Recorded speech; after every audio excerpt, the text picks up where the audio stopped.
Bueno, pues comenzamos. Disculpar los minutillos de cortesía, que normalmente son un poquito menos. Hoy, atendiendo a que llegásemos a un quórum, sobre todo porque tener en cuenta que tal y como vamos a hacer la actividad, conviene que estéis todos desde el principio, ¿vale? Vamos a gamificarlo un poquito. Bueno, lo primero, mil gracias por estar. Hoy no hay nadie aquí en presencial. Se hace muy raro ver el aula sola y además tener que mirar ahí arriba a la cámara, con lo cual anticipo disculpa por si en algún momento en algún requisito técnico no es propio de un presentador como Dios manda o de un conductor como Dios manda. Y lo dicho, reiterar el agradecimiento a todas y a todos los que estáis ahí al otro lado, que habéis estado durante todo este año en los Jueves Prevención. Con la mayor de las humildades esperamos que os haya sido útil y hoy venimos un poco a refrendarlo. Agradecimiento también a la Junta de Comunidades, que con su recién creado instituto está, pues eso, tirando del carro, y sobre todo, como no puede ser de otra manera, al Colegio de Graduados Ingenieros Técnicos, que nos acoge, que pone todos los recursos materiales, incluidos la retribución a los ponentes, absolutamente todo, con lo cual muchísimas gracias y esperamos que sea de gran utilidad. Dicho esto, bueno, pues estrenamos los Jueves Prevención en diciembre, y habitualmente en diciembre era un mes en el que descansábamos, pero ahora permitirme que particularice el agradecimiento al colegio en EVA y en Avelino, pues planteamos intentar hacer alguna actividad lúdica. Parece que al plantearlo como un concurso pueda parecer un poquillo como con un carácter competitivo, pero nos parecía adecuado pues hacer algo. Veréis que el tono de hoy va a ser un poquito más sencillito, va a ser un tono bastante más distendido. Queremos, de hecho, en la respuesta vais a ver en las opciones que hay alguna cosa que pretende arrancaros una sonrisa más que otra cosa. Y para ello lo que vamos a hacer es repasar, bueno, pues lo que yo entiendo o lo que en algún momento, y disculpar que tenga el filtro de mi visión, en algún momento de cada una de las sesiones, incluso un poquito más de en alguna de las sesiones, pues ha sido más útil o puede sernos más útil en nuestro día a día, ¿vale? Todo en un tono, bueno, pues un poquito de mínima competición, un tono distendido y sobre todo, bueno, pues ayudándonos de esta herramienta que es Kahoot. En principio, lo primero es explicaros la operativa, ¿vale? El Kahoot, probablemente muchos y muchas de vosotros lo hayáis empleado ya. Consiste en una herramienta interactiva en la cual, bueno, pues hemos pedido la licencia, de modo que a partir de ahora tenéis que meteros con vuestro dispositivo móvil, con un móvil, en Kahoot, en la página de Kahoot. Vamos a ir despacito. En el primer enlace os va a aparecer que os pide un código, ¿vale? Ese código lo voy a dar yo, y entonces automáticamente para cada una de las preguntas que salgan aquí en pantalla os van a salir 4 opciones de respuesta, ¿vale? Hay 2 tipos de preguntas, las de 4 opciones de respuesta. Bueno, pues aquí el Kahoot lo que va a hacer es ver cómo vais contestando, con qué, bueno, si es, desde luego, si la respuesta que hacéis es la correcta o no, si además el siguiente punto es si lo contestáis con más o menos rapidez, y en eso va otorgando puntuaciones. Hay otro tipo de preguntas, hay 2 nada más, que son simplemente de ordenar. Ya veréis que además están muy indicadas para los contenidos. Si alguien tuviese algún problema, por favor ponerlo en el chat y lo vamos viendo, ¿no? Entonces la idea es ir pregunta por pregunta, ¿vale? Hay un total de 26. Hay algunas que veréis que son muy sencillas, hay otras que son un poquito más complejas. Y después, pues bueno, yo procuraré pues dar la moraleja, dar la explicación para que os sean lo más útiles posibles, ¿vale? Todas versan sobre contenidos de cada una de las sesiones de los Jueves Prevención, cuyo guión pues tengo aquí. Por si acaso alguien llegara tarde o alguien se despistara o alguien perdiera la aplicación, una vez que arranque, lo que haré será colocar el código del juego, ¿vale?, que vamos a tener en marcha. Lo pondré aquí en el chat, ¿vale?, para que lo tengáis. Y dicho esto, pues bueno, lo que vamos a hacer es comenzar, ¿vale? Entonces os dejo 2 segunditos para que lo que hagáis sea meteros en Kahoot, ¿vale?, en el móvil. No hay que instalarse nada. Vamos, entiendo, no he tenido ninguna noticia de que haya habido ningún tipo de estafa ni ningún elemento fraudulento con esto, pero bueno, os lo comento, que normalmente lo hemos probado 1000 veces, lo probé en casa con mis niños, que ya los estoy aleccionando en materia preventiva. Y lo que tenéis que hacer es, en la primera entrada que tengáis en el navegador que tengáis en el móvil, os saldrá una pantalla donde os pide un código, ¿vale? Ese código es el que va a aparecer ahora mismo en pantalla y que yo anotaré y pondré en el chat, ¿vale? S2353752. Si alguno o alguna habéis tenido algún problema para encontrar el enlace, si hacéis una foto al código QR, apareceréis. Y ahora, si os dais cuenta, tenemos un periodo en el cual pues empecéis a aparecer como participantes, ¿vale? Bueno, dijimos que había una sorpresa para el ganador, aprovecho este tiempo para incluirlo. Bueno, pues la idea sería que el que saque máxima puntuación, nos fiamos de que estéis poniendo vuestros nombres reales, y si no tampoco pasa nada, pero la persona que al final, bueno, pues obtenga una mayor puntuación, aquí en el colegio podéis pasar cuando queráis, si sois de fuera comunicarlo, ¿vale? Y tendrá un detalle, ¿vale? Es un detalle simbólico, significativo, y que hay que agradecerle también al colegio, ¿vale? Un conjunto de detalles. Entonces, bueno, ya veo que estamos 2, 4, 5, 10, 13, nos faltarían 8, 14, 15, 16. Veis que los 17, veis que los iconos son bastante simpáticos. Vamos a esperar un par de minutillos más, porque luego hay muchas preguntas, la verdad. 17, vamos a esperar al 18, parece una subasta esto.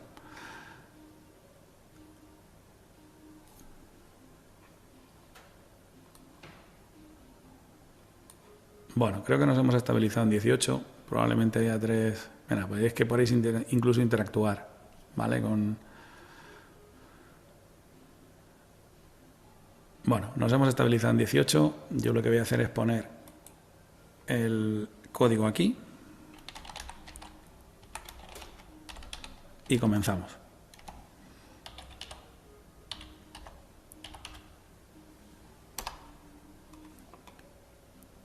Vale, perfecto.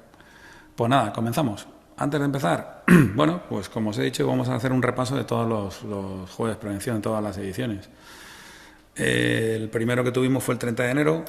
Tuvisteis la suerte o la desgracia de que viniera yo a... Bueno, mirad, perfecto, Trini, ya tenemos 19. Pues tuvisteis, como decía, la suerte o la desgracia de que viniera yo a hablar de equipos de trabajo. Fue una sesión intensa. Recuerdo que me reprocho el haber metido demasiado contenido, que es algo que me pasa mucho. Espero no tener que reprochármelo hoy. Pero bueno, lo que quería es que os quedaran 4 o 5 ideas muy claras. La presentación la tenéis colgada, es muy densa. Pero hay 2 o 3 cosas que son importantes recordar en cuanto a los equipos de trabajo. Entonces, en ese contexto empezamos con la primera pregunta.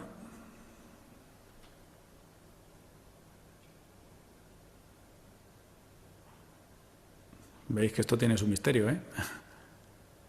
En relación con equipos de trabajo y en relación con los órganos de relacionamiento de la imagen, pues lo que quiero que contestemos es si cumplen o no cumplen el anexo 1. Entonces tenemos 4 opciones. Tenemos que cumplen plenamente los que veis en la imagen en el anexo 1, que son visibles pero no identificables con lo que incumplirían en el anexo 1 del 12.15. Solo habría que arreglar el pulsador roto para cumplir el Real Decreto 12.15 y suponen una reliquia fenicia propia de la nueva era preventiva. Ya os digo que hemos intentado sacar algún chiste. 11 respuestas. ¿Tenéis un contador de tiempo en algún sitio? Uy. Bueno, y hay 2 personas que quieren pasarlo bien o que les gustan mucho los fenicios. y bueno, 13 que han acertado y alguien que ha errado porque no cumplen. ¿Por qué no cumplen? Si os dais cuenta en la foto, eran visibles pero no eran identificables, ¿vale? No sabíamos exactamente para qué servía cada uno de ellos. El anexo 1, apartado 1 del 12.15, en el punto 1 a su vez decía que todos los órganos de relacionamiento tienen que ser claramente visibles e identificables. Con lo cual, fijaros que cuando hablamos de evaluar riesgos de equipos de trabajo, que muchas veces nos agobia, fijaros qué elemento tan sencillo para poder identificar un incumplimiento, más allá de estos fallos de mantenimiento o estos deterioros que tienen los 2 pulsadores. Entonces, fijaros que sin profundizar mucho, bueno, pues ya tendríamos algo. Vamos a ver cómo queda el ranking, que ya de momento vamos teniendo un ganador, ¿vale? Esto, había alguna manera de ponerle música, pero bueno, el ranking entender que es lo de menos, ¿vale? Vamos con la siguiente. nos hemos saltado de charla, nos hemos ido a la última, ¿vale? A la que dio Juan Pablo, que hablaba, en el último jueves de prevención nos hablaba de indicadores, ¿vale? Y si os acordáis, uno de los indicadores que decía que teníamos que tener presente, ¿vale? Aquí me he saltado el orden, era el índice de frecuencia. Entonces el índice de frecuencia, bueno, habéis contestado todo rapidísimo ya. O sea, que también es que tenía menos tiempo, era más sencilla. Relaciona accidentes y horas de trabajo. Las frecuencias de radio, desde luego que no, y accidentes y número de trabajadores es otro, que a lo mejor incluso se pregunta por él esta tarde, que es el índice de incidencia, ¿vale? Y luego lo de que el índice es un dedo, bueno, veis que hay algunas preguntas que son más rápidas y otras preguntas que son más lentas. El índice de frecuencia, muy recomendable, ¿vale? Para hacer seguimiento, sobre todo en organizaciones donde tenemos muy claro, donde tenemos un parámetro claro que es el de horas de trabajo. El índice de frecuencia lo que hace es número de accidentes multiplicado por un coeficiente que suele ser 100.000, puede ser 1.000 también, pero suele ser 100.000 y dividido entre el número de horas de trabajo. Aquí yo os recomiendo que le echéis un ojo a la NTP 1211, ¿vale? Que habla habla de cómo manejar estos índices. Problema que tenemos cuando tenemos empresas más chiquititas o cuando tenemos empresas en las cuales no tienen un sistema de gestión muy elaborado y por tanto no tenemos de gestión de la producción elaborada y por tanto no tenemos un dato fiable de las horas de trabajo. Bueno, pues entonces nos tendríamos que ir al índice de incidencia, que veo que algunos y algunas habéis caído en la trampa. Así que seguimos y vamos a ver que tenemos de momento alguien que sube y Francisco de momento va ganando, ya os digo. Aunque esto, como comento, que no os piquéis. La siguiente, que seguiremos con equipos de trabajo. Si veo una empresa y veo este control numérico, ¿vale? Veis que tenemos aquí, bueno, pues un sitio donde puedo acceder. Tengo aquí una suerte de equipo que en teoría, de dispositivo que en teoría debería de tener. Y el detalle de este dispositivo, si os dais cuenta, es que esta parte que debería estar adherida a la puerta, pues resulta que está pegada aquí y permite que la puerta, que el resguardo móvil, esté ahí. Entonces, bueno, pues debo felicitar al empresario porque está en perfecto estado de uso. Dispone de un resguardo móvil, protege en todo caso del acceso a la zona de peligro, dispone de un resguardo móvil asociado a un enclavamiento en buen estado o hay un deficiente mantenimiento que hace que la protección sea insuficiente. Bueno, aquí ya os estáis animando a contestar. Efectivamente, la mayoría habéis acertado. A ver, dispone de vamos a ver, si os dais cuenta, esto es un resguardo móvil, ¿vale? La zona de peligro de un control numérico estaría aquí dentro. Esta máquina, que por cierto, tengo que decirlo, fijaros que es Yang, es china, no tenía marcado CE.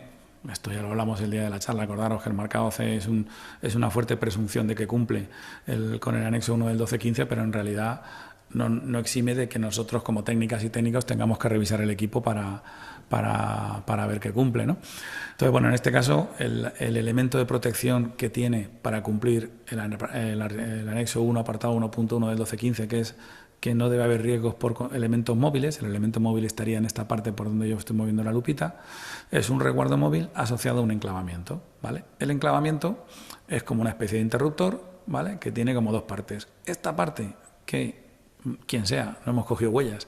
Lo que he hecho ha sido deteriorarla porque realmente esta parte estaría solidaria con el resguardo y funcionaría de manera que cuando yo abro el resguardo es como si abriese el interruptor, ¿vale?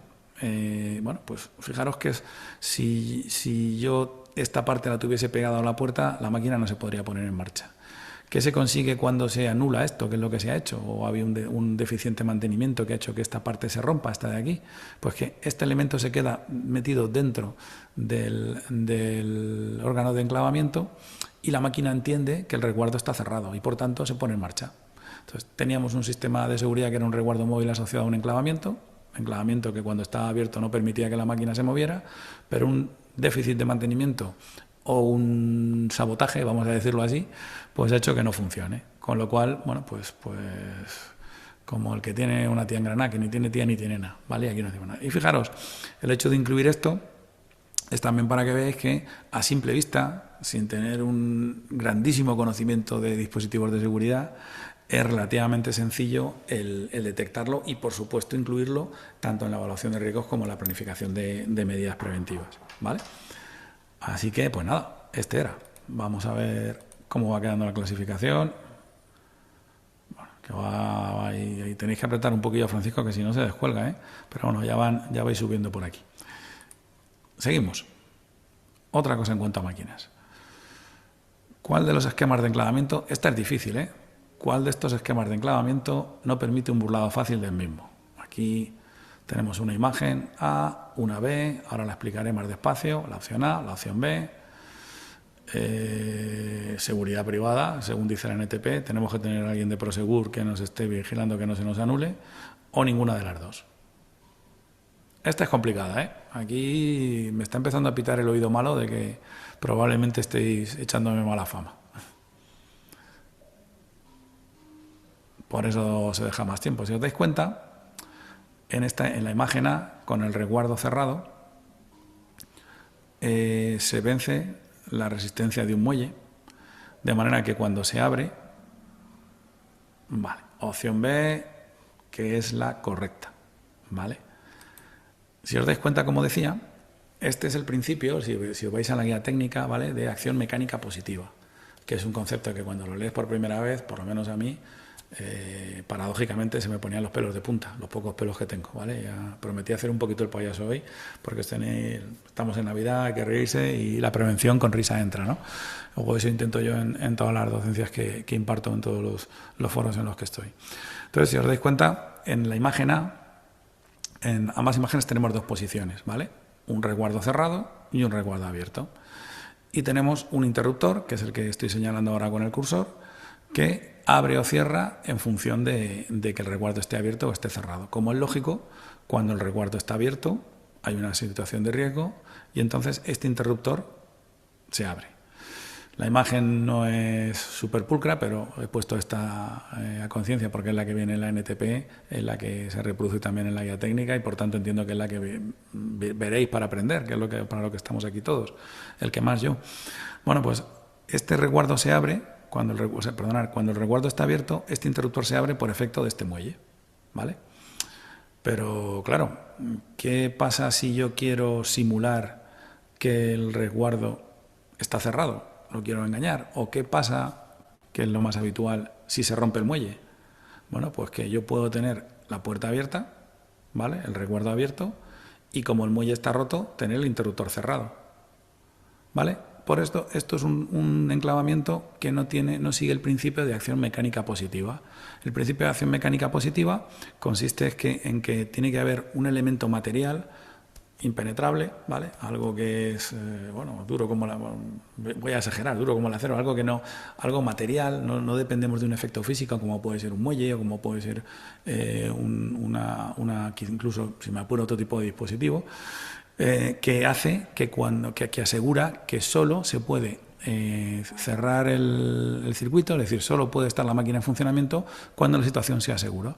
Fijaros la diferencia que hay de asociar el interruptor, es decir, cuando el resguardo está cerrado, lo que hacemos es vencer la resistencia del muelle, es decir, cuando el resguardo está abierto, es decir, cuando la situación no es segura, yo estoy venciendo con una acción mecánica positiva, es decir, es este elemento excéntrico de la leva el que hace que se abra el interruptor.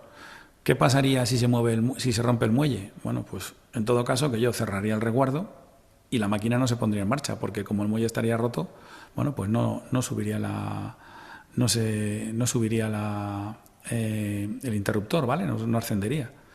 De manera que cuando yo veo, por ejemplo, un enclavamiento que está con una brida, por ejemplo, veréis la foto en la NTP, creo que es la 1117 es la de consignación. Hay una NTP sobre enclavamientos que yo os recomiendo que le echéis un ojo, no es para estudiar, es para tener la mano. Es muy didáctica, es muy útil para ir mañana a hacer una evaluación de riesgos de máquinas y tenerlo visto.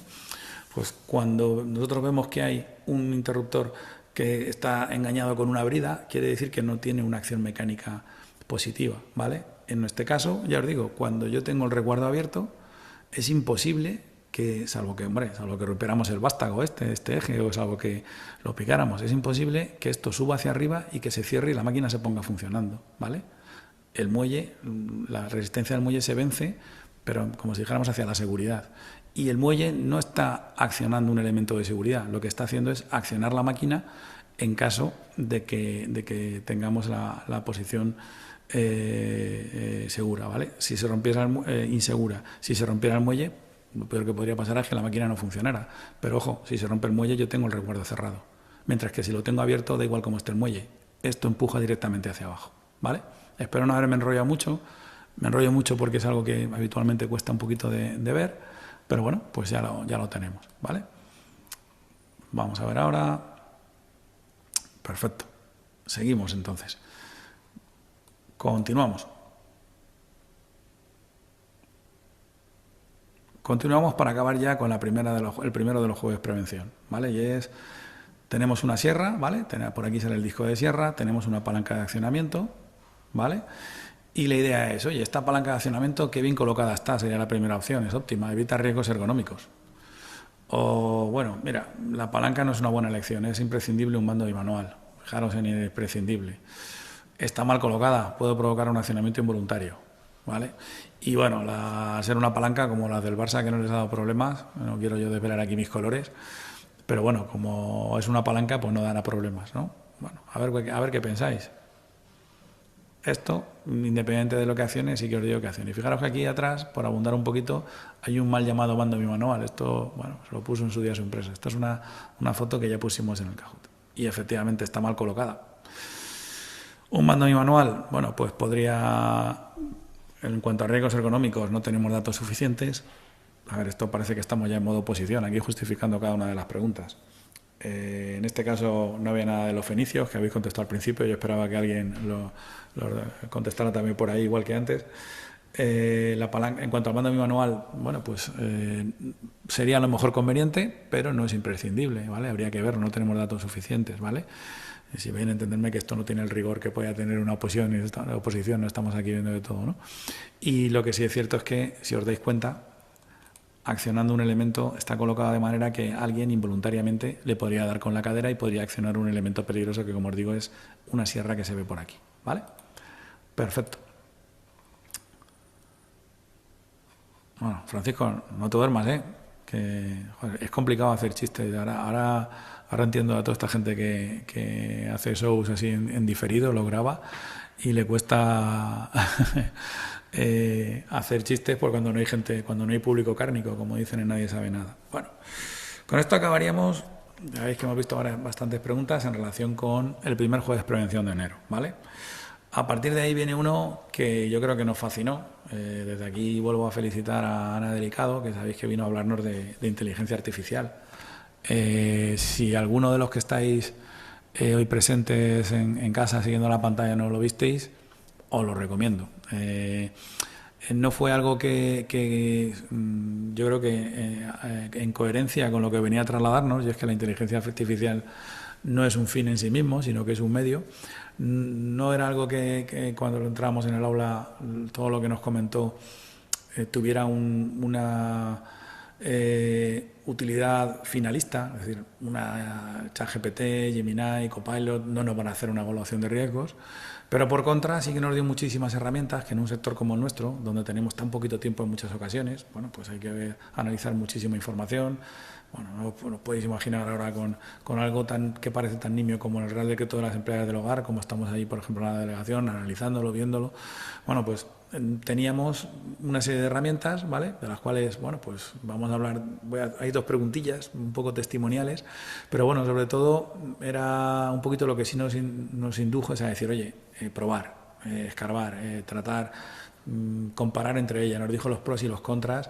La presentación, que ya os digo, para preparar esto he estado repasando presentación por presentación y la verdad es que ha llevado tiempo, pero ya os digo que para mí ha sido un tiempo muy aprovechado. Bueno, pues merece la pena, ¿vale? Entonces, simplemente por recopilar un poquito lo que hay en la charla, pues que merece la pena, eso sí, revisando siempre, pedirle cosas a la IA en cualquiera de las versiones que queráis, desde DeepSeek. Estuvo comparando los pros y los contras de cada uno, incluso si veis el vídeo un poquito nos decía cómo configurarlas, vamos a decir así, o cómo modularlas para que no inventaran mucho y no fuese más fiable. Y luego nos dio, bueno, pues una serie de pistas sobre diferentes aplicaciones, entre las cuales yo me acuerdo que por aclamación ganó una, que será por la que os voy a preguntar después, ¿no? Entonces, bueno, una cosa común para todos, todas las inteligencias artificiales, era saber qué estructura tenía que tener un prompt, ¿vale? Qué estructura tenía que tener la petición que yo le haga. Yo le voy a pedir, oye, ha salido el Real Decreto, va a salir, si Dios quiere, y se cumple el mandato de la directiva, va a salir un Real Decreto sobre amianto antes de final de año. ¿Cómo le tengo que pedir la instrucción de que me resuma? Con fe, esperanza y caridad, con resultado, serenidad, ambiente y determinación, con orden, pulcritud, claridad o concisión, o rol, oye, adopta el rol de higienista industrial, adopta el rol de técnico o técnica en prevención que tengo que evaluar amianto o exposiciones al amianto, resúmeme la acción, resúmeme en relación con una evaluación de riesgos, el contexto, y dámelo en una tabla o dámelo en un comentario por artículo o dámelo en un artículo o en un comentario por cada uno de los textos, ¿vale? Bueno, pues era un poquito más complicadillo. Dicho lo cual, yo que a raíz de la charla que tuvimos aquí en febrero, en concreto el 27, bueno, todo esto que seguro que veis en LinkedIn y en todas partes, que se utiliza la IA como si fuese Google, bueno, pues no dejéis de dedicar una horita de vuestro tiempo, hora y media, a lo que nos comentó Ana, porque ya os digo que os va a merecer la pena. Como dicen los jóvenes hoy, os va a rentar, ¿vale? Vale, perfecto.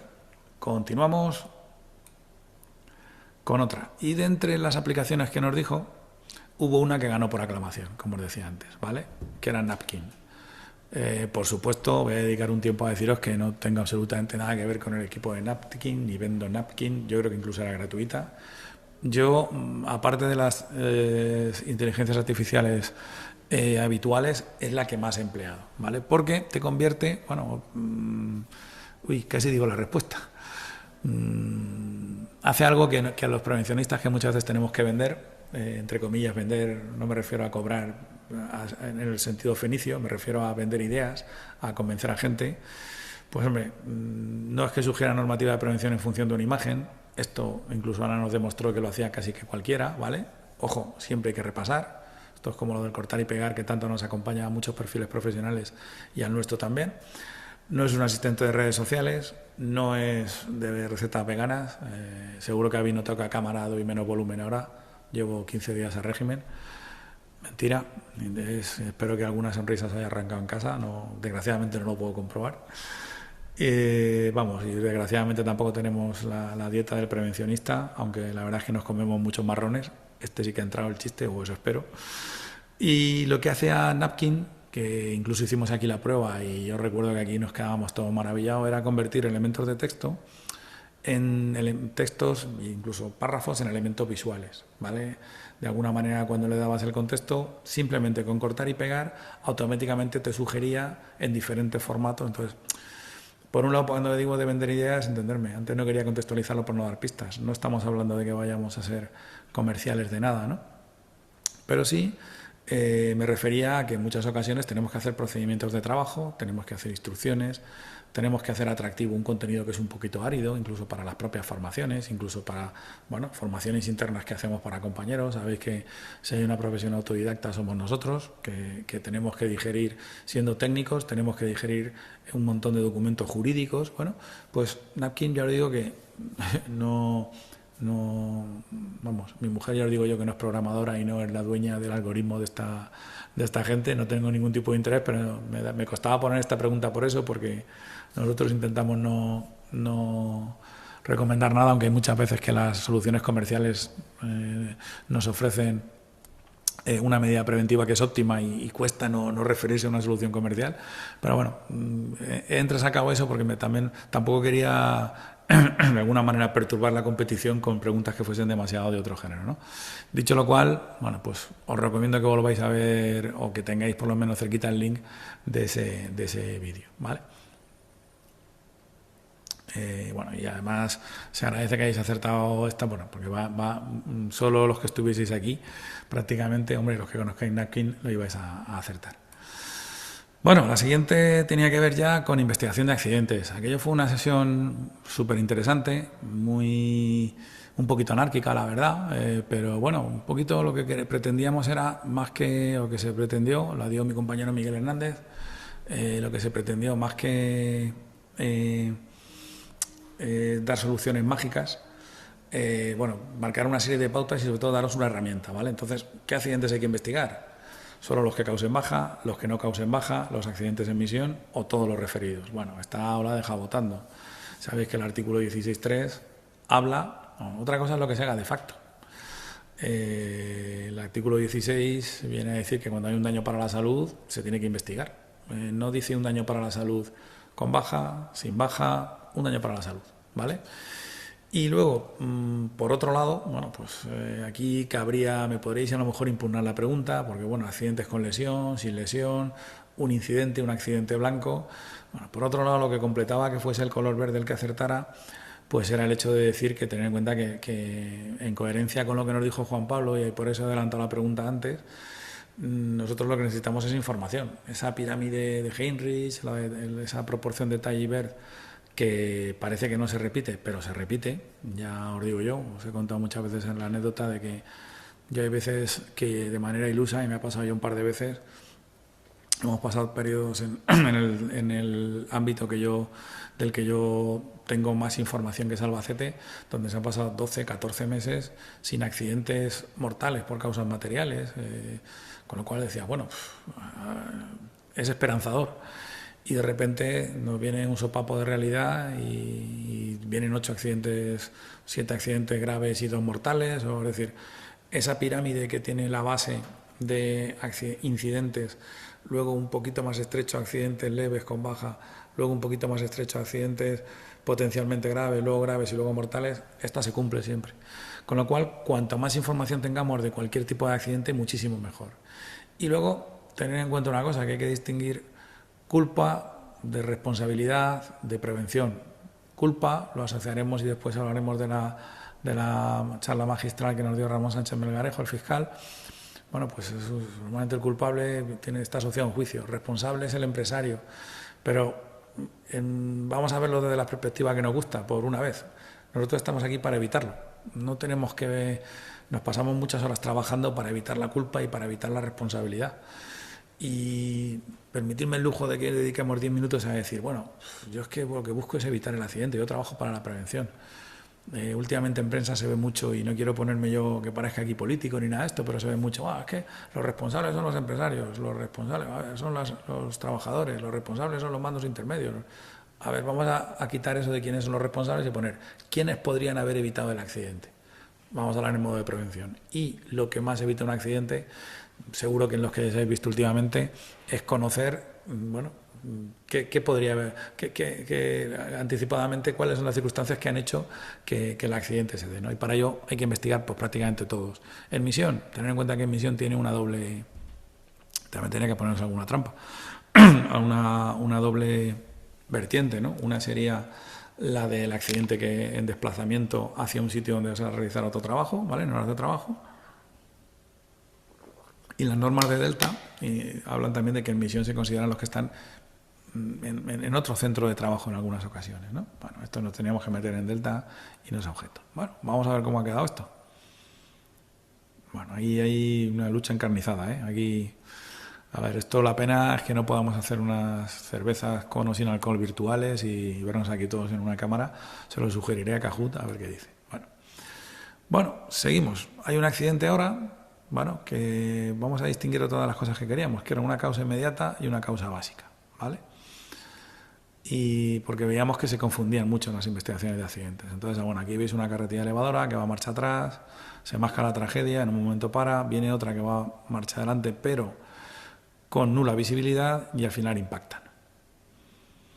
Entonces aquí os pregunto por la causa inmediata. La causa inmediata podría ser la falta de formación de los conductores, podría ser una circulación sin visibilidad simultáneamente a la presencia de la carretilla detenida, la ineficacia del recurso preventivo que estáis mirando con un punto negro que tiene en la cabeza, ya les podían quitar el punto negro, o el almacenaje de cartón opaco, como si pudiese haber algún almacenaje transparente. Así que a ver qué pensáis, pero bueno, tener en cuenta que aquí, fijaros que al principio yo decía con un tono un poquito irónico, esto aunque parezca que no ha llevado su tiempo de preparación y ensayo, yo no hago nada sin ensayarlo, aunque luego me sale igual de mal, pero ponían con un tono irónico que el trabajador que iba a marcha atrás parece como era que lo estaba haciendo mal y realmente era el que lo estaba haciendo bien, el que tenía visibilidad. Y efectivamente la circulación sin visibilidad simultáneamente la presencia de la carretilla son las causas inmediatas. Aquí es algo que cuesta coger, es una de las cosas que a mí En muchas ocasiones me sorprende, pero es que cuesta. Y os pongo un ejemplo. La causa inmediata de que estemos haciendo esto no es que haya jueves prevención, es que yo estoy delante de una cámara, vosotras estáis delante de vuestra pantalla de móvil, hay corriente eléctrica, hay wifi, porque si alguna de esas cosas desapareciera, inmediatamente dejaríamos de estar hablando. En un accidente hay que verlo así. Que luego, además, esto está porque hay una iniciativa que vuelvo a agradecer al colegio, porque hay el trabajo de mucha gente. Eso son causas básicas, son causas que provocan que estemos aquí sentados, que esté aquí sentado, que haya una pantalla, que haya corriente eléctrica, ¿vale? Entonces, falta de formación, en algún caso muy concreto podría ser, bueno, si te dijera, bueno, es que yo, incluso la pregunta que hay que hacerse es ¿por qué es una básica y no es una inmediata? Porque puede ser que algunos de los trabajadores no tengan formación y actúen correctamente, sin tener la formación. Es decir, el que uno de los trabajadores tenga o no tenga formación no impediría que físicamente hubiesen colapsado o contactado como han contactado, ¿no? Entonces, efectivamente, aquí habéis acertado prácticamente todos, ¿vale? Vamos ahora, hemos preguntado por las cosas inmediatas, vamos con las causas básicas. En el mismo accidente, ¿hay alguna básica? Bueno, en el accidente ya lo estáis viendo. Puede ser la ausencia de instrucción sobre el manejo de carga que garantice visibilidad, puede ser la presencia de puntos negros en trabajadores que les impiden ver, la falta de hilo musical o la anchura insuficiente de las vías de circulación.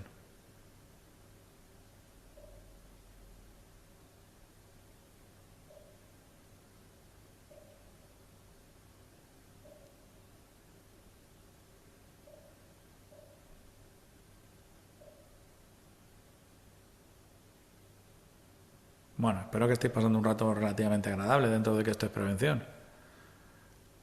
Que es lo más agradable del mundo, entenderme. Nos ha chocado porque nos daba un poquito de miedo. Os comento que como solo teníamos licencia para 50, y habitualmente, gracias a Dios, y a vosotras y vosotros tenemos más inscripciones de 50 que faltara. Y la verdad es que teníamos miedo de que no acudierais y por eso estoy hoy un poquito intentando daros una imagen súper positiva. Vale, y efectivamente, a ver, la presencia de puntos negros, entenderme, es un tema de matiz. Los puntos negros se han puesto para que no se identifique. Y la anchura insuficiente, bueno, podría ser alguna básica, ¿vale? Pero realmente no es algo que tenga que ver, es decir, con más anchura o con menos anchura, si no hay una instrucción sobre el manejo de cargas que garantice la visibilidad, que haga que el trabajador, es decir, esta básica va sobre la inmediata anterior. No había visibilidad, ¿vale? Y simultáneamente estaban en la trayectoria, quizá la anchura insuficiente hubiese podido variar la trayectoria, pero desde luego la instrucción sí que hubiese hecho que hubiese visibilidad, ¿vale? Dicho lo cual, esto que está un poco puesto de manera confusa, yo no creo que sea confusa, pero bueno, hubiese sido más fácil para mí en la verde haber puesto que además del hilo musical no había... Uy, alguien está pintando la pantalla, me parece bien porque eso es interactuar, así da gusto. Os comentaba que hubiese sido más fácil para mí el poner una respuesta más obvia, pero un poco lo que queríamos focalizar, lo que se quiso focalizar con la sesión de Miguel, o que él intentó, y así me lo ha confirmado, es que son accidentes multicausales y que muchas veces hay tantas causas que lo mejor es de alguna manera normalizar, homologar las causas y sobre todo diferenciarlas entre inmediatas y básicas, ¿no? Entonces, una vez que veamos ya el ranking, ¿vale? Que yo entiendo que vosotros deberéis estar viendo el ranking completo, donde estáis cada uno, y espero que esto en modo gamificación pues os resulte atractivo, ¿vale? La idea es una muy directa, ¿vale? Y es algo muy concreta. Y algo que yo, de verdad, tengo palabra debajo una NTP que tengo como cabecera, la tengo gastada. De vez en cuando, cada 2 años, me toca destruirla y volverla a poner. Se está revisando, ¿vale? Y es, oye, ¿cuál es una referencia para las causas? ¿Vale? Tanto básicas como inmediatas. Y esta sí que la machacamos muchísimo, ¿no? La 1 tiene que ver con accidentes, pero con estadísticas. Yo voy dando una pista, la 1 no es. La 316 no sé la que es, no tengo ni puñetera idea. Ya veis que no, y voy acelerando para estar en tiempo, que no quiero entreteneros mucho. Y me ya siento haberos puesto la trampa de la 316, pero es la 924, ¿vale? A ver, no quiero yo aquí, venimos a hacer, intentamos compartir lo que para nosotros es una buena práctica, para mí, con toda humildad os digo, es una buena práctica tener esa cerca, ¿vale? Porque te aclara muchas cosas, ¿vale? Ya os avanzo que estamos en el grupo de trabajo del instituto, yo estoy en el de psicosociales y hay un grupo de trabajo específico para renovarla y se van a ampliar por lo menos 8 causas, ¿vale? Y entre ellas van a incluir probablemente 4 en relación con riesgos psicosociales. Yo no soy ni mucho menos un experto en nada de prevención. En seguridad me pega muchos barrigazos por ahí, vamos a decirlo así. Ahora que me he visto en cámara y la barriga se me nota, no puedo obviarlo. En psicosociología soy un mero aficionado, pero bueno, por circunstancias he caído en el grupo y bueno, ya os digo que si necesitaréis algo, probablemente este año repasando los jueves prevención es el único área que nos ha quedado un poquito más huérfana.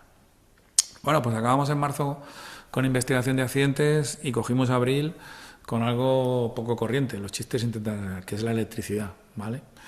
Al revés, con algo muy corriente, porque tiene mucha corriente. El chiste es malísimo, ya lo sé.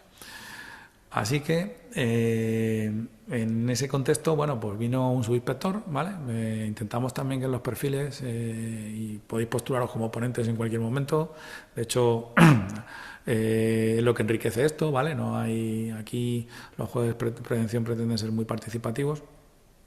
Eso sí, a todos les intentamos exigir pues un poquito de contenido, ¿no? Y en ese sentido, entre los perfiles que queríamos que participaran también eran los subinspectores y teniendo en cuenta también que queremos que esto sea muy amplio y que la red de colegios profesionales ligados a la profesión de la ingeniería técnica, del graduado en ingeniería, pues colaboran, pues vino un compañero, técnico superior en prevención, bueno, no vino, de hecho lo hizo desde Málaga, que fue Francisco José Arenas, que nos habló de electricidad, ¿vale? Aquí hablo mucho de la justificación, es lógico, tiene un perfil jurídico y bueno, pues lo que hemos intentado es, yo os he preguntado por algo un poquito más técnico, ¿no? Y es, bueno, el 614, el Real Decreto de Riesgo Eléctrico, vimos que era, o nos explicó Francisco José, que era el riesgo que, o sea, el Real Decreto que de alguna manera influía en que no hubiese riesgo eléctrico y clasifica los trabajos en 5 tipos de trabajos. Pero bueno, hay que tener en cuenta que hay algunos tipos de trabajos que tienen que ver con la electricidad, pero que no lo son. Entonces, ¿cuál de los siguientes no es uno de los previstos en el Real Decreto? Limpiar un rótulo a una distancia cercana a una línea de alta tensión, reparar, sustituir un magnetotérmico.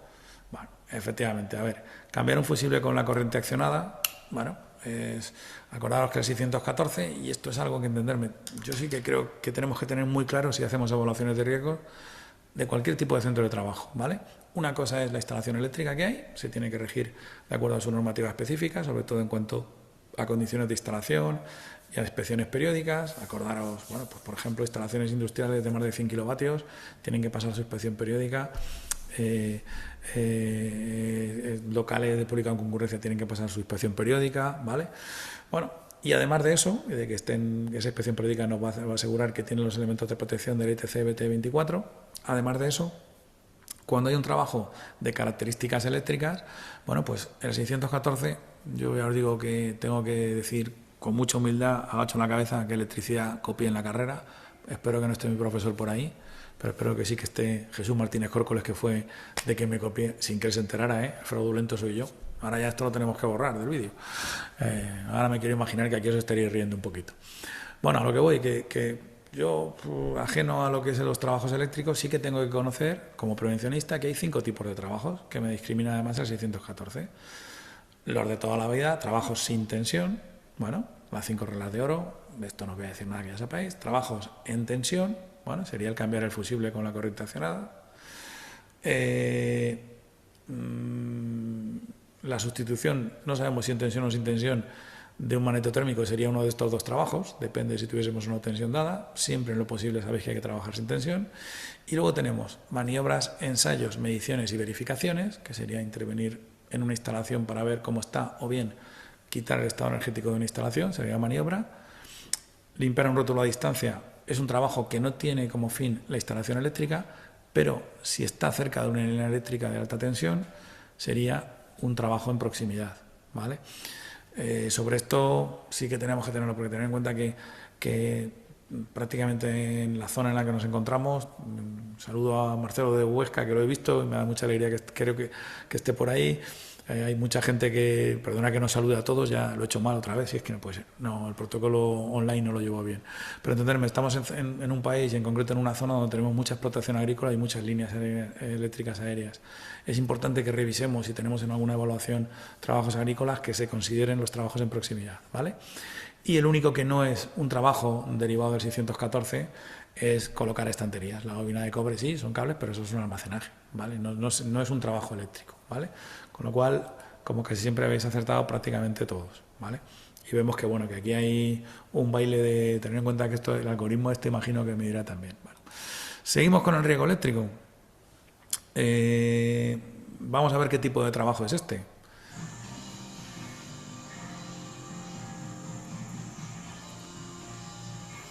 Puede ser ningún tipo de trabajo eléctrico porque al fin y al cabo esta persona lo que está haciendo es cortar ramas, puede ser una medición, puede ser el cambio de condensador de flujo en el árbol o puede ser un trabajo en proximidad.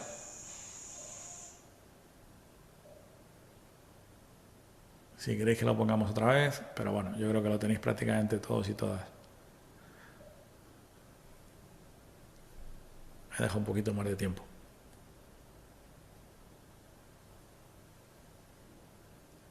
Hay alguien que lo está pensando todavía o que ha ido al baño. Ha pasado el tiempo. Prácticamente todo se ha acercado. A ver, a lo mejor no se veía demasiado bien las líneas eléctricas que había, ¿vale? Si os dais cuenta aquí, hay unas líneas eléctricas. De hecho, lo que están haciendo es sanear. No se veían del todo y por eso estaba buscando vídeos que fuesen representativos. Y aquí ya lo quería poner difícil, lo corté. Pero fijaros que aquí son líneas eléctricas que en teoría lo que están haciendo es, pues, no he querido poner vídeos reales de aquí, ¿vale? Con lo cual, no es el cambio del condensador, tenemos que haber puesto otro premio para que acertara el otro tipo de preguntas, me lo anoto para el año que viene, ¿vale? Pero efectivamente es un trabajo en proximidad, ¿vale? Desafortunadamente es un riesgo. Nosotros recuerdo que hicimos una campaña en 2015 donde visitamos todos los centros de trabajo del polígono. Digo el todos así con entonación ahí dramática, porque fueron todos, íbamos puerta a puerta, como comerciales, como si fuéramos de alguna profesión religiosa, vendiendo religión o vendiendo líneas de telefonía. Y en el polígono no hubo un accidente, pero al acabar la campaña, a los 2 meses, lo hubo en Ellín. Entonces, es otro de los temas que además, el hecho de sacarlo no solo por la siniestralidad, sino también porque tenerlo muy presente en los centros de trabajo cuando hagáis evaluaciones de riesgos. Perdonad que, Dios, suéltate aquí, son consejos humildes de verdad, pero levantar la cabeza y ver si hay un rótulo, si hay alguna limpieza, si hay alguna, igual que el acceso a cubiertas, que para el 2026 lo vamos a tratar y os lo diré el año que viene si Dios quiere. Bueno, pues esta sería.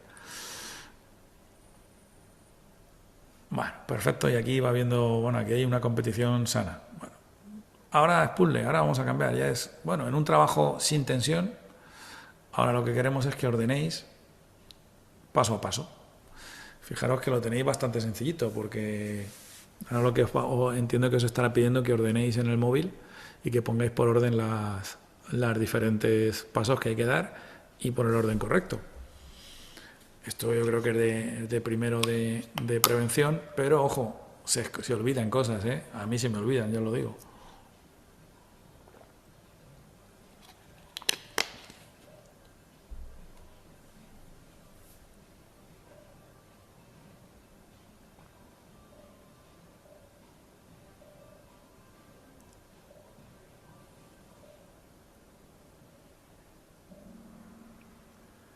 Perfecto. Desconectar con corte visible, prevenir cualquier posible realimentación, verificar la ausencia de tensión y, hay un error mío, no quería poner verificar la ausencia de tensión, me equivoqué. Ahí quería poner a tierra en el cortocircuito, ¿vale?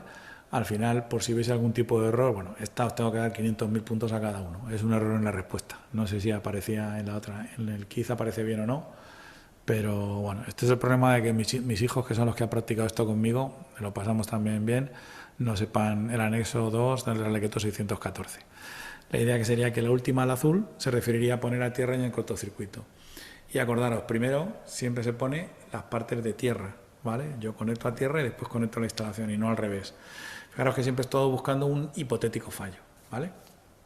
Bueno, dicho lo cual, más fácil lo teníais, ¿eh? Las cosas como son. Seguimos. Y seguimos con otra de riesgo eléctrico. Esta, bueno, es un poquito la que me sirve para introducir si hemos detectado ese trabajo en proximidad o un trabajo a distancia, es decir, bueno, que manejemos esta tabla, ¿vale? Esta tabla, sabéis que está en el anexo 1 del 614, en las definiciones, y un poco nos viene a decir las distancias de seguridad, ¿vale? Habla de una distancia de peligro, una distancia de peligro 2, una distancia de proximidad 1 y una distancia de proximidad 2. Yo aquí estoy pensando, oye, tengo 45 voltios, más de 45 voltios, vamos a poner 45, entenderme, el 73 es un margen.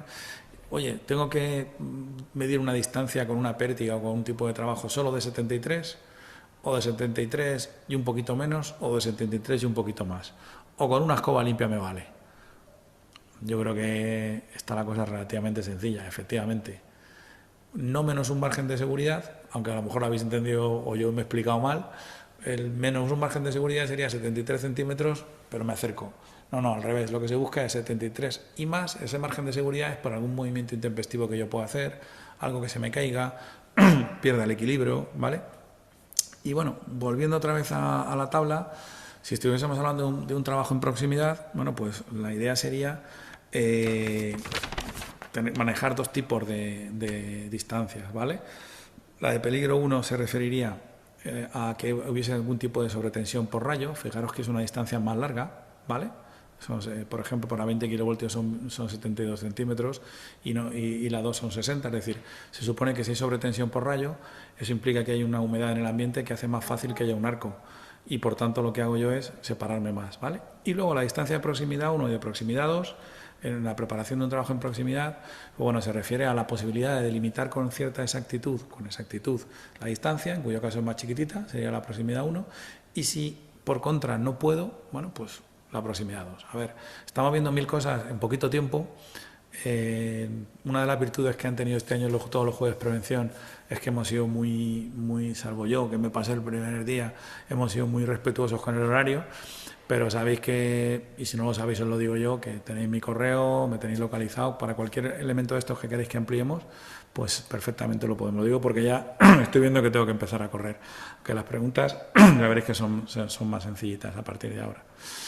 Bueno, pues acabamos en mayo con electricidad y nos metimos en el verano con uno de los temas que gracias a Juan Manuel Córcoles, responsable de prevención de Estrual, bueno, pues vimos de manera muy concreta y además con un criterio de utilidad tremendo, y es uno de los temas que más accidentes nos producen, ¿vale? Y esto, vamos, yo creo que pongo la mano en el fuego y no me quemo, o me quemo, pero me da igual si no reconociese el accidente donde alguien se mete a trabajar en un equipo de trabajo o manipula algún equipo de trabajo por mantenimiento, por limpieza, y el equipo de trabajo activa alguna de sus energías y produce un accidente. Bueno, pues consignación. ¿Y cuál es el objetivo principal, ya está sencillita, de la consignación de una máquina? Pues evitar el desgaste prematuro de los componentes, garantizar la ausencia de energía y evitar puestas de marcha intempestivas, reducir el consumo energético en periodos de mantenimiento o aumentar la velocidad de intervención del personal técnico. Bueno, esto da muchísima rabia cuando ocurre un accidente de este tipo, ya sabéis, pero siguen ocurriendo. Y, joder, da rabia porque lo tenemos claro. Aquí, cuando se interviene en un equipo, hay que... Ahora lo preguntaré.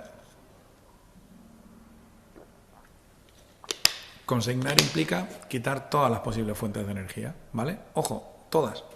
Tener en cuenta que la eléctrica es la por excelencia, pero también vimos en aquella sesión con Juan Manuel la neumática, también vimos la hidráulica, también vimos incluso la fuerza de la gravedad, ¿vale? Entonces, bueno, pues hay que tenerlas todas controladas. ¿Y cómo las controlamos? Es decir, ¿cuál de las siguientes fases no es parte de un procedimiento de consignación? La separación de la máquina de todas las fuentes de energía, el bloqueo de los dispositivos de separación, verificar la eficacia de la consignación o acelerar el arranque para comprobar los motores. Aquí no se me ocurría nada suficientemente absurdo y tuve que tirar de ChatGPT para que me dijese, dime algo inverosímil pero divertido. Me dijo algo inverosímil pero no divertido.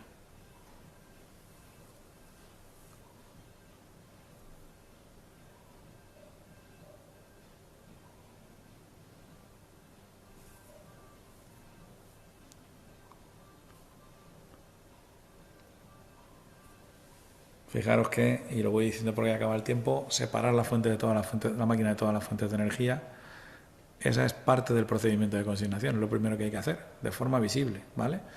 Bloquearlo también, verificar la eficacia de la consignación también, es decir, hay que verificar que haya ausencia de fuentes de energía, y acelerar el arranque no tiene absolutamente nada que ver. Al revés, lo que estamos haciendo es una de las preguntas que estuve tentado de poner al principio en equipos de trabajo, es descontrolar, es decir, eso es un incumplimiento del 1215, o podría serlo, ¿no?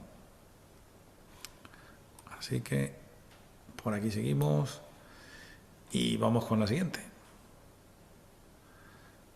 ¿Qué acción se debe realizar siempre después de separar y bloquear todas las fuentes de energía de una máquina?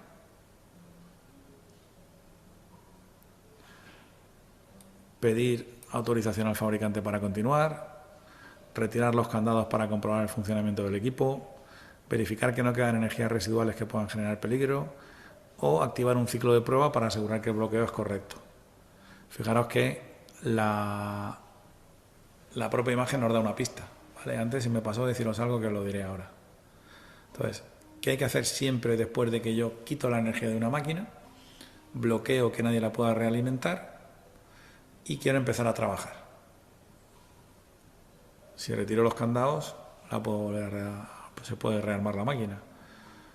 Si activo un ciclo de prueba, bueno, la idea es verificar que no queden energías residuales.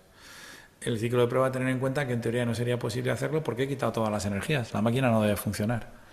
Si os dais cuenta, no quiero volver atrás por no estropear el pero antes habéis visto, y perdonad que no he caído en decíroslo, que se metía la mano en un cuadro eléctrico con un polímetro, ¿vale? Con manos descubiertas. Aquí se meten con un guante. Bueno, aquí lo que está haciendo este señor con la pinza es comprobar el consumo. Está comprobando que realmente no hay un consumo eléctrico, que realmente ha quitado la energía. Pero esos guantes no son los correctos y desde luego las manos descubiertas tampoco. Entonces, bueno, lejos de meternos en temas muy pulcros o muy concretos, lo que de eléctricos, que nos podríamos meter en un jueves prevención o cuando queráis, el tema está en pediros un poquito, o sacar como reflexión de los jueves prevención, que tenemos que empezar a ser muy exigentes, ¿vale? Todo el mundo, bueno, yo cuando trabajaba en mantenimiento comprobaba los cuadros, metía la pinza en perimétrica sin guantes y sin nada, pero eso era antes, cuando era menos sabio y tenía pelo. Ahora soy poco sabio también y no tengo pelo, pero sí que sé que tengo que elevar el rigor, que tengo que exigir, pedir en las evaluaciones. Y una pregunta que puedo hacer en las evaluaciones: oye, al electricista de la empresa, cuando estamos hablando de la industria, o al electricista de la empresa instaladora, oye, los guantes los usas para todo, pero para todo es para todo, ¿vale? No me puedo exponer. Aquí no se ven líneas o elementos de cobre en tensión que pudieran provocar un microarco, ¿vale? Que ya os avanzo que de eso afortunadamente vamos a tener el año que viene en los jueves de prevención. Pero a ver, en el otro ejemplo que teníais sí que lo hay, ¿vale? Y bueno, pues ya acabamos con la consignación. Pasamos al verano. Todavía no. Bueno, al verano, porque el 26 de junio ya había pasado el 26 del 21 de junio, que era cuando acababa la primavera, y comenzamos con los contaminantes químicos, ¿vale? Vino José Díaz, que nos explicó perfectamente la 689, y bueno, nos vino a decir que el primer punto para hacer una evaluación de exposición a químicos, el primer paso, el que nos dice la guía técnica que tiene que ser, no es ir directamente a medir, no es ir a tomar muestras, o hacer una prueba estadística, o soplar y tomar muestras del aire expirado. Ya os lo he dicho yo. Era hacer algo de lo que yo soy higienista de hace mucho tiempo y antes cometíamos muchísimos errores. El primer paso siempre es hacer una caracterización básica. Si vais a la guía, así os lo dice. Tomar muestras. Bueno, lo que viene a decir la guía a la hora de evaluar del proceso completo es que primero tenemos que identificar en un primer proceso. La guía, y perdonad que repita de nuevo, dice que lo llama caracterización básica, habla de hacer una toma de contacto con todos los productos químicos que pueda haber allí. Me explico, toma de contacto en sentido figurado, no es que vayamos y metamos la mano. Pedir las fichas de seguridad y en base a las frases H, en base a las cantidades, en base a la frecuencia de uso, en base a la pulverulencia o a la volatilidad que tenga el producto, pues hacer una estimación. Bueno, para eso Bueno, pues la guía nos habla de varios métodos, habla de muestreos estadísticos, sí es cierto que habla en un punto de tomar una muestra en el peor de los casos, pero los métodos más asequibles, los métodos más aceptados y los métodos que os recomiendo, porque además son los que desde la autoridad laboral, incluso me atrevo a decir que inspección, se ven positivamente, son los métodos cualitativos, ¿vale? Hay varios, ¿vale? Stoffenmanager en alemán, pero bueno, hay dos, uno de los cuales ha adoptado el instituto, que es el INRS, ¿vale? El instituto francés que ha adoptado. Hay dos notas técnicas de prevención que los ilustran, que, bueno, un método es el INRS y el otro es el COS. ¿Estos métodos qué hacen para hacer caracterización básica? Bueno, pues lo primero, son muy sencillos de utilizar, ¿vale? Se me ha planteado incluso alguna vez hacer un juego de prevención sobre ellos, pero es que son muy básicos, ¿vale? A lo mejor llegamos a hacerlo este año que viene para que lo veáis. Eso sí, que sean fáciles no quiere decir que sea sencillo utilizarlo, me explico. Llevan mucho trabajo, hay que revisar todas las fichas de seguridad, hay que sacar las frases H. Entonces, en función de las frases H, de la cantidad utilizada, de la pulverulencia o de la capacidad de pasar al ambiente, de la frecuencia de uso, y ya depende del método, de cómo se use o ya directamente, te lo caracteriza, ¿vale? Y te va a decir en algunos que directamente tienes que medir, en otros son los menos, te va a decir, por ejemplo, pues uno de casuística de productos de limpieza, si tú no te vas directamente a medir, pero con esto tú lo tienes evaluado, has hecho la caracterización básica y ves que las frases H no ofrecen mucha peligrosidad, ¿no? Entonces, de esa caracterización básica nos sacan tres escenarios. Uno que se da muy poquitas veces, oye, no hay que medir. ¿Por qué? Pues porque me está saliendo que con este método, con esta estimación, con este método cualitativo, ¿vale? Por las cualidades del producto y por las cualidades de la frecuencia de uso, es decir, un método que está, entre comillas, validado o bendecido por el 5.3, me dice que es poco peligroso y que, bueno, pues no tengo que medir. Estas serán las menores de las ocasiones, ¿eh? Por contra, habrá otras ocasiones en que me diga, oye, no es que tenga que medir, es que lo que tengo que hacer es tomar medidas directamente. Es decir, si yo estoy diciendo con otro tipo de vapores orgánicos y directamente me salen determinadas puntuaciones en uno de estos dos métodos, pues antes de medir lo que tengo que hacer es tomar medidas preventivas. Si yo tengo un cancerígeno, bueno, pues la medición, sabéis que es una anécdota. La medición es para asegurar que tengo el nivel más bajo posible. Antes tengo que tomar otras medidas, como si es posible la sustitución, si no es posible el proceso cerrado y si no es posible, desde luego, la extracción localizada.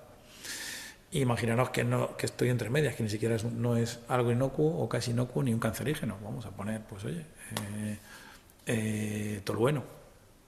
Bueno, pues es absurdo si tengo un depósito de tolueno, que ya os digo que por desgracia o por suerte los he visto y no hace demasiado tiempo, no intentar evitar mucha superficie de evaporación del tolueno y medir cuando yo a ciencia cierta sé que lo mejor es intentar evitar superficie de evaporación, evacuarlo y luego medir con las medidas, ¿no? A ver, no es que pretendiera convenceros, pero bueno, viendo que ha habido, sabéis que cuanto más dispersión hay en las respuestas, más me enrollo en la pregunta. Dicho lo cual, esto se puede ampliar en el momento que queráis, ¿vale? Incluso cuando os pasamos estas hojas al final de los juegos de prevención, lo que no vierais del todo donde quisierais ampliar, yo sé que somos muy repetitivos, que son muchas hojas, a los que estáis online os pedimos después de estar todo el ratito que os quedéis un poquito más completando eso, pero se trata un poquito de eso, ¿vale? De que nos digáis exactamente dónde queréis profundizar. Siguiendo con químicos, bueno, pues una que hemos visto que falla mucho y es, a ver si soy capaz de bajar esto, según la guía técnica del 374, cuando tenemos esta es un poquito ahí complicadilla, ahí además lo incidió José, cuando tenemos una evolución irregular de la concentración del contaminante, ¿cuánto tiempo tenemos que estar midiendo como mínimo con la bomba? ¿2 horas? ¿15 minutos? ¿Lo que dura un cantar sevillano? ¿O el 80% de la duración de exposición? Este era un criterio que no venía en la norma UNE. Era un criterio que a mí me pone muy contento porque es un elemento de valentía por parte del instituto. El instituto se ha tirado para adelante y ha dicho, bueno, aunque la norma UNE diga esto, nosotros queremos ser todavía más restrictivos que la norma y por eso lo hacemos así.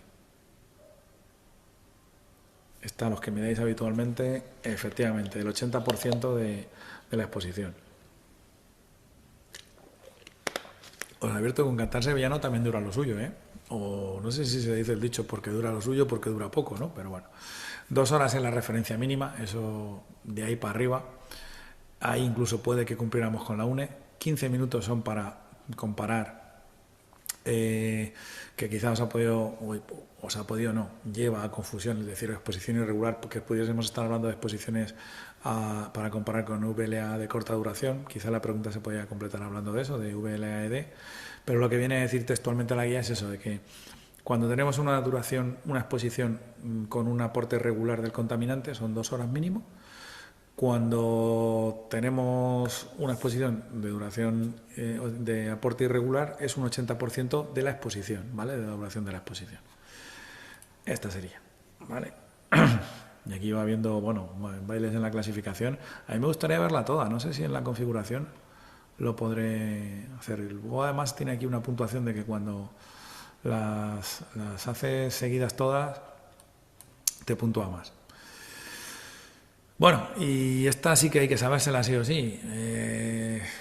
Para considerar la conformidad, si todos los resultados están por debajo, es decir, cuando has hecho 3 mediciones, hemos medido ya, ¿por debajo de qué valor? Bueno, pues esta sí, ya tenemos que huir, que todavía cada vez menos, la verdad. Este año solamente lo hemos visto una vez, pero todavía se ven mediciones que con evaluaciones que con una medición ya lo dan por bueno. ¿Cuántas mediciones hay que hacer? Y por debajo de qué valor tienen que estar para que sean, vale, ya, bueno, mínimo 3, ¿vale? Pasamos, y fijaros que tenéis el esquema de la guía, que empezaba por la caracterización básica, la estimación de la exposición con esa caracterización básica, que es esto que os he contado antes, y después nos íbamos a las mediciones. Hay un proceso para validar, que es prácticamente estadístico, para validar los grupos de exposición similar, y luego tenemos una prueba preliminar, ¿vale? Que es la que habla de 3, 4 o 5 mediciones, y que dice que si has hecho 3 mediciones tienes que estar por debajo de 0,1 el valor límite de lo que te dé. Si son 4 mediciones habría que estar por debajo de 0,15 el valor límite, y si son 5 mediciones entonces sí que estaríamos por debajo de 0,2 el valor límite. 0,3 no está en ninguna parte. Si alguna de las mediciones te da por encima de 1 el valor límite, no es que tengas indeterminación, tienes riesgo, tienes que tomar medidas. La primera medición te da por encima de 1, no hagas más. Es un coste que no. Toma medidas y luego sigue, y luego empieza otra vez. ¿Alguna de las mediciones te da por encima de 0,2 y debajo de 1? Bueno, pues tienes una indeterminación, te tendrás que ir a hacer la sexta medición, que sería la prueba estadística, ¿vale? Época de Navidades, hemos estado comentando de ponerme un gorro ahora de Papá Noel de risa. A lo que voy, escribo la carta a los Reyes, echarle un ojo a la calculadora del instituto, ¿vale? Una vez tiene sus cosillas, pero nos quita muchos problemas, ¿no? Entonces ya os digo, si hay 3 mediciones, para poder decir que hay conformidad, tienen que estar por debajo de 0,1 veces el valor límite. Si hay 4, 0,15 y si hay 5, 0,2.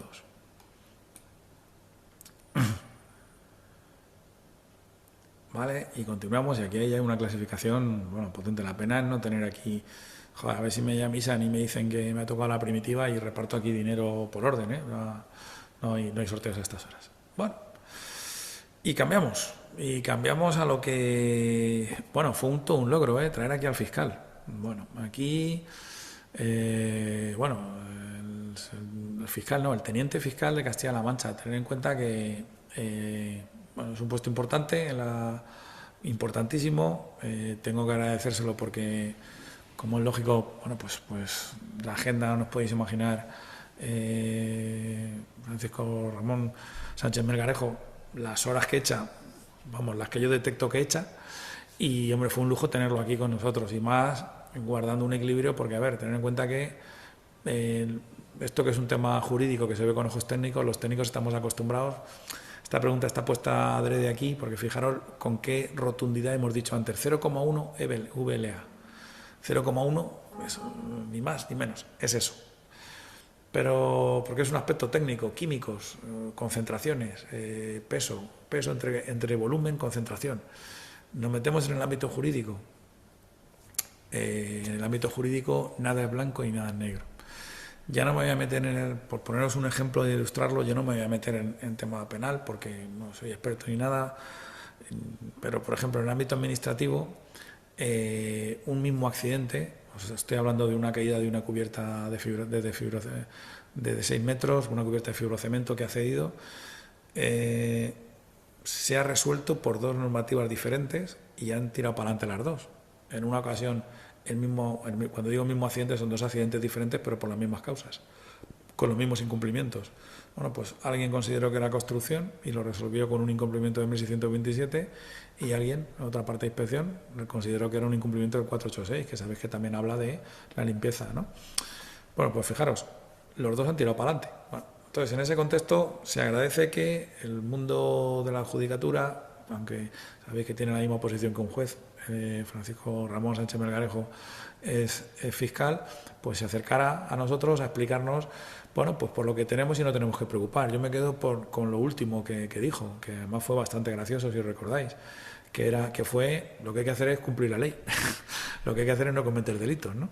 ¿Cómo no cometemos delitos nosotros? Bueno, pues mostrando la máxima diligencia. ¿Cómo mostramos la máxima diligencia? Siguiendo nuestro manual de instrucciones de hacer evaluaciones de riesgos, que es el reglamento de los servicios de prevención, los artículos 3 y 4. Si os dais cuenta, prácticamente toda, casi, bueno, un 60% que hice la cuenta ayer, casi un 65%, de las preguntas tienen que ver con que seáis capaces de detectar cosas en los centros de trabajo, condiciones existentes, y con que podáis preverlas, ¿vale? Hablo, por ejemplo, de la anulación de los resguardos previstas. Esto es lo que pone el reglamento, condiciones existentes y previstas. Si mi informe de evaluación de riesgo tiene condiciones existentes y previstas, bueno, no voy a incumplir la ley. Puede que me equivoque, como en todas las profesiones. El hecho de hacer un informe que no prevea todo no es un patrimonio de la prevención. Todas las profesiones lo hacen, ya os digo, todas, la que busquéis. Un médico deja de prever algo, una cirujana deja de tener ningún problema, una piloto de helicóptero deja de mirar. Entenderme, no quiero enrollarme demasiado. Lo que quiero decir es que lo que más pongo en valor de que viniera Francisco Ramón Sánchez Melgarejo es que intentara quitarnos un miedo infundado y que nos metiera el miedo fundado, ¿vale? Tenemos que ser exhaustivos, tenemos que ver los centros de trabajo. Me enrollo de más. Bueno, una de las cosas buenas que tenemos que tener claro de responsabilidad a los técnicos, si bien podemos tener problemas de otra índole, en el ámbito administrativo no se nos pone multas. Nosotros, ¿vale? Es como a los coordinadores, pueden tener responsabilidad luego, pero una inacción del coordinador es responsabilidad del promotor, ¿vale? Lo del jamón y el queso, bueno, hubiese sido una solución, no me ha dado tiempo a leerla, ¿vale? Bueno, aquí, fijaros que esto es multidisciplinar y estamos aquí ya compitiendo a alto nivel ya. Otra en cuanto a responsabilidad, pero bueno, está regalada, ¿eh? Yo creo que estuve a punto de quitarla. Pero bueno, esta es la que nos debe dar tranquilidad, las dos nos deben dar tranquilidad. Nosotros tenemos que preocuparnos, ¿vale?, de condiciones existentes y previstas, y que en nuestro informe, al acabarlo, aunque nos dejemos algo, podamos argumentar que hemos puesto condiciones existentes porque las hemos visto y previstas porque hemos preguntado por ellas, ¿no? Entonces, ¿cuál es el principal sujeto? La prensa que difunde los accidentes, ahí lo dejo. Los jubilados que observan en la obra, ahí lo dejo. El recurso preventivo o el empresario. Yo creo que está regalada, ¿eh? Aquí no deberíais tener mucho problema.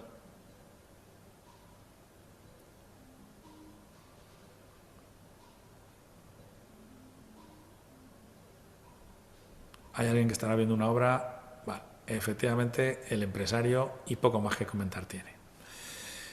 Y con esto acabamos la resaca de feria. Bueno, y al final le dimos un cariz a las dos últimas. Estaba un poquito buscado, ¿vale?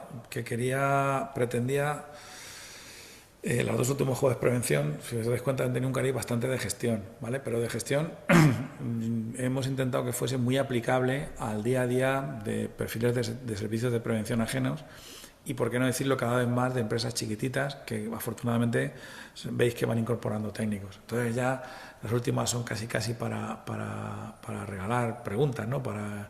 Aquí ya prima para ocupar el top del ranking vais a tener que ser rápido más que otra, o rápida más que otra cosa, ¿no? Entonces sabéis que Iván, yo a esa intervención, bueno, veis que hablo con mucho cariño de esto porque da gusto. El otro día me llamó una persona de Barcelona que no conocía de nada, una mujer que había visto esto, que había acudido 2 veces online, que le gustaba mucho porque no se vendía nada, que le había sido útil en determinados aspectos. Preguntaba incluso que por qué no montábamos un curso. Bueno, la virtud que tiene esto sois vosotros y vosotras. Permitidme que me ponga un poquito ñoño. Que somos gente que venimos con un cierto grado de altruismo y que lo que queremos es ayudarnos unos a otros, ¿no? Y bueno, en ese contexto, la intro que os estaba haciendo casi inconscientemente era para presentar a Iván, que era es el responsable de prevención de una pyme aquí en Albacete bastante importante, que exporta a casi todos los países del mundo, la fábrica de estufas Panadero, pero que sus andaduras en prevención las comenzó aquí en este aula, cuando no lo hacíamos online. Viene del módulo de Don Bosco, a los cuales saludo también, que entiendo que algunos estarán por ahí. Yo lo de saludar es que es algo que va en mí. Y en ese contexto, pues fijaros, parecía que el Don Bosco, un instituto de FP, está asociado a condición material y allí salen súper preparadísimos, ya os digo. Es un lujo que nos permitan ir a intentar echar una mano cada año, pero no solo salen preparados en aspectos materiales porque los tienen cerca, sino también en temas de gestión, y así nos lo dijo Iván. Y en ese contexto, bueno, pues entre las tres últimas preguntas, acordaros que él no hacía más que repetir: hay que planificar, uy, y aquí, perdonad que la del triángulo, no sé por qué pone el tuar ese, hay que planificar, hay que hacer, una vez que hemos planificado, hay que comprobar que lo que hemos hecho es correcto, y si no está correcto o no sigue mis fines o no obedece a mis fines, pues entonces actuar sobre ello. Así que aquí lo que os estamos pidiendo es que ordenéis. Y esto, si os dais cuenta, es lo que dice la ley. El sistema de gestión que nos propone la ley nos dice: oye, hace un plan de prevención, que si os acordáis, el artículo 2 del reglamento de los servicios de prevención dice que tiene que tener objetivos y metas. Luego, en la ley te da el capítulo 2 para ver todo lo que hay. Entonces, efectivamente, primero planificar en nuestro plan de prevención, planificar una serie de actuaciones, una serie de objetivos, ¿vale? Que estábamos, si os dais cuenta, en coherencia con lo que nos dijo Juan Pablo, ¿vale? Aunque Juan Pablo ya he puesto una de sus preguntas, ya la pondré otra. Las preguntas las he sacado yo. Entendedme, no les he pedido a los ponentes, bastante follón le dimos en su día, pero está un poquito organizada, y es decir, porque a raíz de la sesión esta de Iván, hay gente que nos comentaba: oye, pero planificar, ¿pero eso cómo lo hacemos? Bueno, pues trajimos un experto como Juan Pablo, y ya hago la intro de la siguiente charla, para que lo hiciera. Planificamos, y fijaros que los objetivos pueden ser sencillos, pero ojo, tienen que ser medibles y cuantificables. No puedo decir reducir la siniestralidad. Tendré que decir bajar las exposiciones de accidente a tanto, o bajar un 10% de la siniestralidad, o bajar la siniestralidad por sobreesfuerzo tanto, ¿vale? Después, ¿qué voy a hacer para bajar la siniestralidad? Y entenderme, estoy pensando a lo mejor en una empresa chiquitita. Pues oye, en vez de venir a hacer la evaluación un año, voy a venir 3 veces al año a hacer visitas más cortas, si me lo da, si puedo, ¿vale? O, oye, le voy a poner deberes. Yo recuerdo que en aquella charla, yo cuando trabajaba en el servicio de prevención ajeno, y lo digo simplemente como idea, a los empresarios les pedía: oye, cuando acabes el IVA, que eso es algo que al empresario pequeño le duele, oye, va a llegar el IVA, le duele, entenderme, no porque pague o no pague, sino porque le piden la factura, la asesoría está detrás de él. Oye, cuando hagas el IVA, dedica 20 minutos a dar una vuelta por el taller y a tenerlo todo limpio. Bueno, pues eso es implementar medidas para a lo mejor mejorar la medida, lo diré, las caídas están al mismo nivel en un taller, ¿no? Después, oye, pues pasa el año y yo verifico: oye, mira, pues nos planificamos que no hubiese caídas en el taller, no hemos tenido, perfecto. Tienes que seguir visitando el taller para orden y limpieza cada vez que tengas IVA. Oye, no, seguimos teniendo caídas. Pues entonces tengo que mejorar continuamente, tengo que revisar con la dirección: oye, mira, esto de que vengas cada 3 meses no vale. O tienes que fijar a alguien que continuamente lo haga, o tienes que ampliar el contrato con el servicio de prevención para que yo venga más, ¿vale? Pero que no nos perdamos, ¿vale? Las 2 últimas sesiones, que fijaros que hablo de ellas en conjunto, buscan que no nos perdamos en una evaluación de riesgo solo de condición material, y que sí que pensemos como lo que es esto, que hay que integrar, ¿no? Que hay que hacer que la evaluación de riesgos, que es un proceso continuado, esté dirigido hacia unos objetivos y hacia unas metas orientadas, desde luego, a bajar la siniestralidad, ¿no? Vamos a ver cómo está esto. Esto está rojo vivo, ¿eh? La última es muy fácil, o sea que ahí la pena, ya os digo, bueno, yo a los 4 o 5 primeros os invito a una cerveza luego, ¿eh? independientemente del premio, que es todo yo es que soy, a mis hijos siempre les doy paga igual a todos. O sea, yo si por mí fuera os premiaba a todos, nada más que por estar aquí, ¿vale? Que hemos pasado un ratito y ya con esta nos despedimos. Y bueno, la última pregunta hablaba en cuanto a indicadores, ¿no? ¿Acordáis? Después de Iván, que vino en octubre, en noviembre vino Juan Pablo Valverde. Bueno, yo creo que si habéis sido asiduos lo conoceréis, el miembro fundador de los Jueves Prevención, una persona que siempre se ofreció a todo, se lo agradezco. Está en un puesto ahora de mucha responsabilidad en IFAS Energía y con un sistema de gestión que es bastante efectivo a tenor de los resultados que nos daba, pero sobre todo bastante accesible, yo diría que es la palabra, ¿no? Para emplear, es decir, nos hizo un muestrario de sus indicadores de desempeño, sus indicadores de resultado, y bueno, en los de desempeño no quería meterme demasiado porque los tenéis. Yo es otra de las charlas que volvería a ver cuando no tengáis ideas, ¿vale? Le dirías, oye, mañana tengo que ir a una empresa chiquitita y no sé qué poner en el plan de prevención, o no sé cómo enganchar al empresario. Ver la charla de Juan Pablo, que dará ideas sobre elementos sobre los cuales el empresario o la empresaria va a poder actuar, ¿no? Pero bueno, la última, que ya lo anuncié antes, el que tenga buena memoria contestará más rápido, se refiere con un indicador de resultado, ¿vale? Que en este caso es el índice que utilizamos en la región, ¿vale? Y en la provincia, que es el índice de...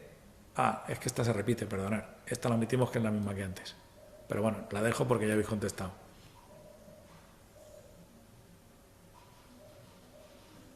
Bueno, está regalada, ¿eh? Pero bueno, mejor. Así damos más emoción. El índice de frecuencia es el que hablamos antes. Efectivamente. Y por contra, el de incidencia, que es el que decía antes, se ha repetido la pregunta. El caso es que la moví,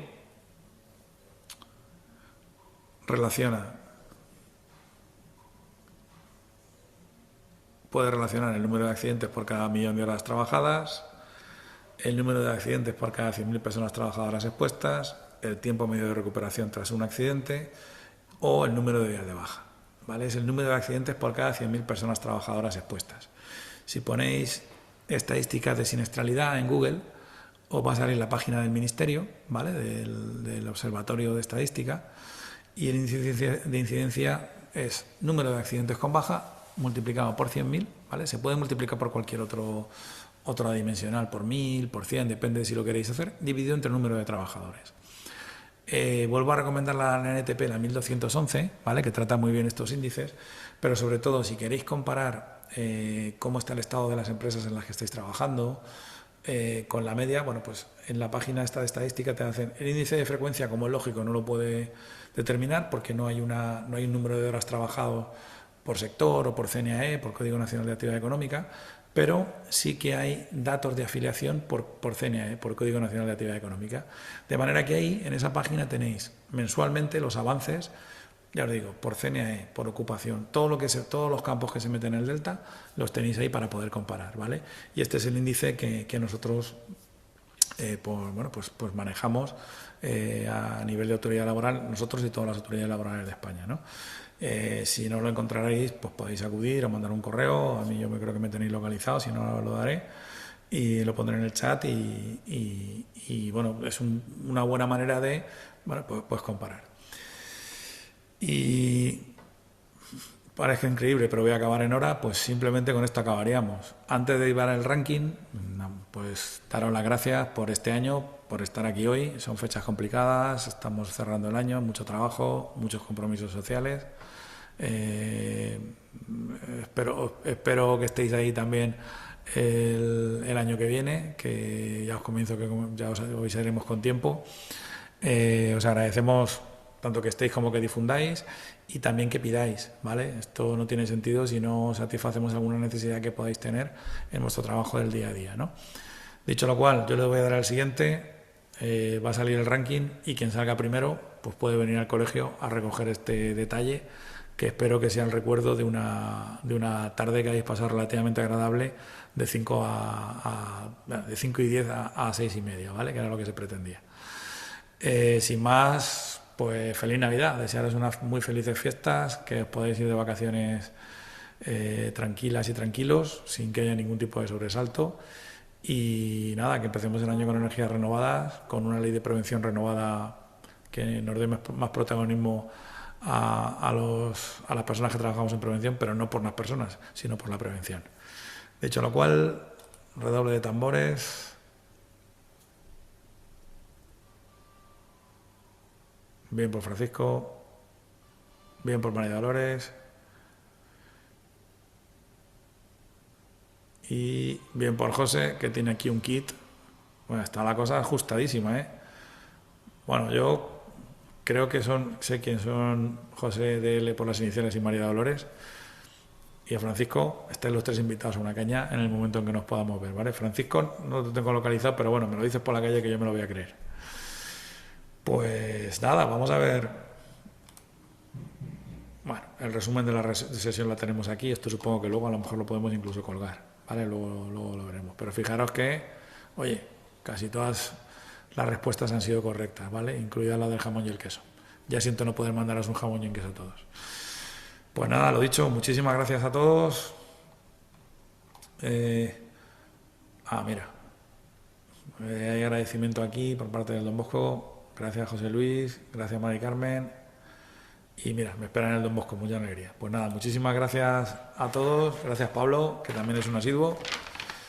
Y nada, que tengáis unas muy felices fiestas. Aquí lo dejamos. Mil gracias.